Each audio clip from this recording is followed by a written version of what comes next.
je vais vous confier une chose.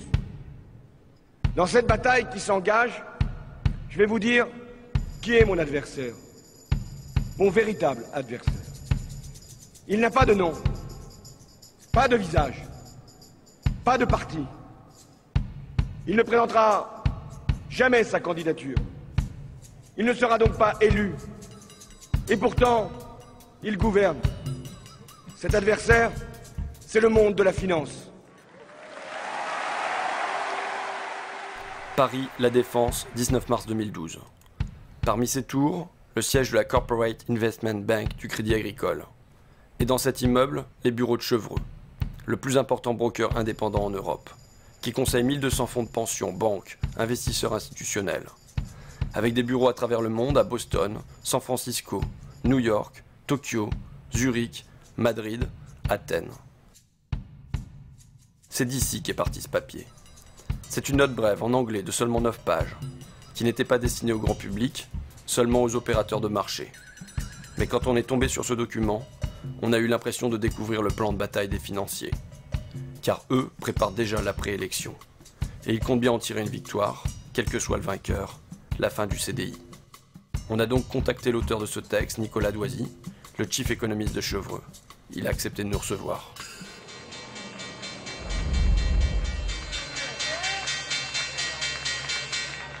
François Hollande va devoir déplaire soit au marché financier, soit à ses électeurs, puisqu'il est certain de ne pas parvenir à réconcilier les deux.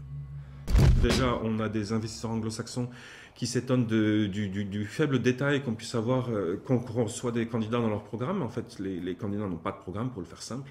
Les investisseurs anglo-saxons que je rencontre me demandent souvent, mais où est le programme? Je leur dis, il n'y en a pas, et pour cause, c'est un jeu tactique pour l'instant. Le programme, on saura une fois l'élection finie, et en fait, on le connaît déjà.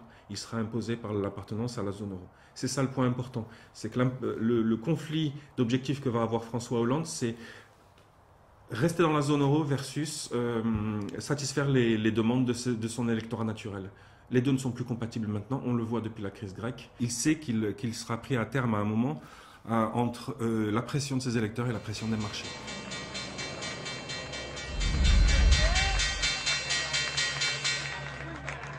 C'est regrettable pour François Hollande, mais la nécessité d'une libéralisation du marché du travail est le résultat direct d'une appartenance de la France à la zone euro. Aussi ne peut-on avoir l'une sans avoir l'autre.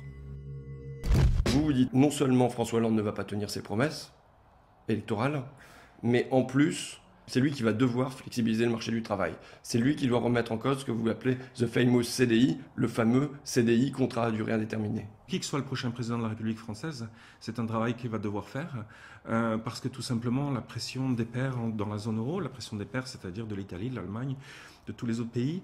Quand vous regardez bien, l'Allemagne, au milieu des années 2000, a fait ce genre de réformes. L'Italie, l'Espagne sont obligés de les faire aujourd'hui, la Grèce aussi. Au nom de quoi la France pourrait-elle s'en dispenser? Ça revient finalement à réduire substantiellement un certain nombre de garanties dont ont bénéficié jusqu'à présent les titulaires de CDI notamment. Et donc à imposer plus de flexibilité aussi sur les travailleurs, les travailleurs français. Alors, juste une question qui me vient comme ça. Vous êtes en CDI ou vous n'êtes pas en CDI, monsieur Doisy? Je suis en CDI, bien évidemment. Voilà.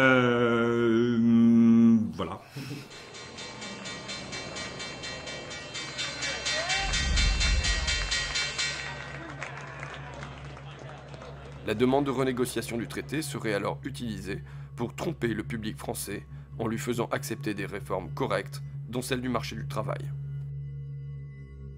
François Hollande dit « Je vais demander la renégociation du dernier traité européen ». Vous écrivez ça.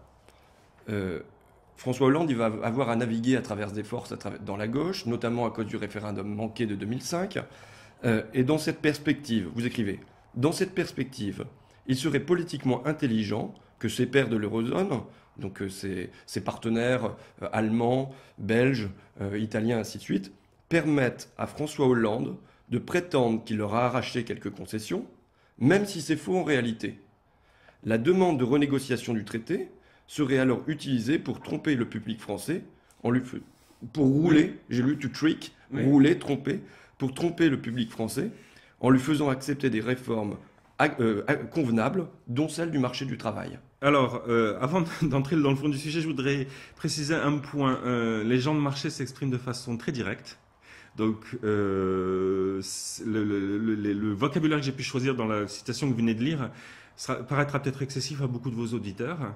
Maintenant, c'est vrai que voilà, on s'embarrasse pas dans les marchés, on va pas s'embarrasser de finasserie, on va aller directement au point. Donc, de rouler les électeurs français, c'est peut-être un mot quand même excessif. L'idée, c'est de dire, ce sera une concession en quelque sorte de façade qui aurait été faite à François Hollande et au peuple français entre guillemets, de façon à ce que tout le monde constate qu'à la fin des fins, il les faut bien les autres réformes, les fameuses réformes structurelles dont personne ne va entendre. Ce que vous dites, c'est, admettons, il y a un sommet à Bruxelles, François Hollande, il demande une partie sur la croissance, les autres Européens, ils vont faire comme si, ah bon, bah d'accord, allez, on t'accorde ça, ils rentrent ici en France en disant, regardez ce que j'ai obtenu, et du coup, il peut dire derrière, ben, en échange, nous, on va libéraliser notre marché du travail. Et vous avez parfaitement compris le sens de mon propos, c'est exactement ça. C'est vraiment une petite mise en scène, c'est un petit théâtre. Alors, il ne faut pas avoir l'impression que je fais de la théorie du complot là, et qu'on manipule tout le monde. Le script est un peu écrit. Si on est malin, on ne s'écartera pas trop du script. Et de cette façon-là, on arrive peut-être à faire passer la pilule de façon un peu plus simple que ça n'avait été le cas au début des années 80. On s'évitera peut-être finalement d'être un peu ridiculisé comme on l'avait été à l'époque.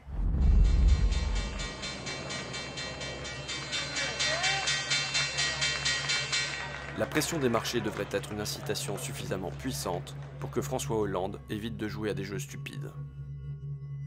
Maintenant, il y a un danger qui se présente. C'est la semaine qui vient de s'écouler, en particulier le week-end qui vient de s'écouler.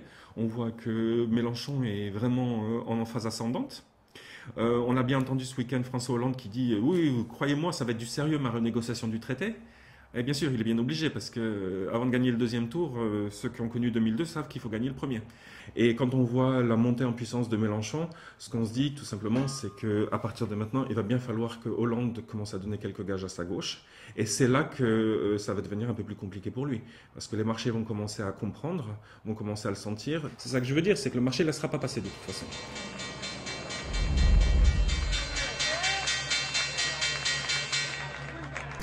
Alors, je faisais un récapitulatif.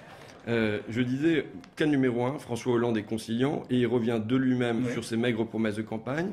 Il libère le marché du travail. Il en finit avec le CDI tel qu'on le connaît. Cas numéro 2, il lui faut une petite pression de ses partenaires européens, une petite concession qui lui serve de prétexte, et derrière, il libéralise le marché du travail. Cas numéro 3, le pire, mais pas le plus probable, vous nous dites, il refuse de se plier à ce programme, à cette injonction, et alors les marchés vont le punir, le rappeler sérieusement à l'ordre. C'est bien ça? Oui. Donc là, jusque-là, dans les trois cas, c'est toujours les marchés. Quand vous dites soit les électeurs, soit les marchés seront déçus, dans les trois cas, c'est toujours les électeurs qui seront déçus et les marchés qui gagnent. Oui, ben, regardez la Grèce, regardez l'Espagne, regardez l'Italie, regardez tout ce qui se passe en Europe depuis 2010. On a bien vu que de toute façon, à la fin, c'est le marché qui l'emporte. Je ne suis pas en train de dire que le marché a nécessairement raison, et, au sens moral du terme, en tout cas, il aura raison factuellement, puisqu'il s'imposera, ça c'est clair. Donc c'est de ce point de vue-là que je le dis, oui, en effet. Vous avez raison, les électeurs risquent d'être plus perdants que les marchés. Je ne sais pas où vous m'emmenez en fait. Je propose un quatrième cas. L'irruption du peuple sur la scène de l'histoire. Hier à Paris... La prise de la Bastille. Pardon ? La prise de la Bastille numéro 2. Hier à Paris, il y avait, bon, on va pas chipoter, 80 000, 90 000, 100 000, 120 000 manifestants à l'appel du Front de gauche. Si, comme en 1936, on avait une élection qui s'était suivie de mouvements de masse, de manifestations, de grèves... Qu'est-ce qui se passe ? Qu'est-ce qui se passe en Europe ? Ben là, je crois que c'est le gros coup d'angoisse. Hein. On va être très clair, ça va être le gros coup d'angoisse parce que si, quand les Grecs manifestent, on a déjà une Europe qui se sent sur le point d'exploser, je vous laisse imaginer pour la France.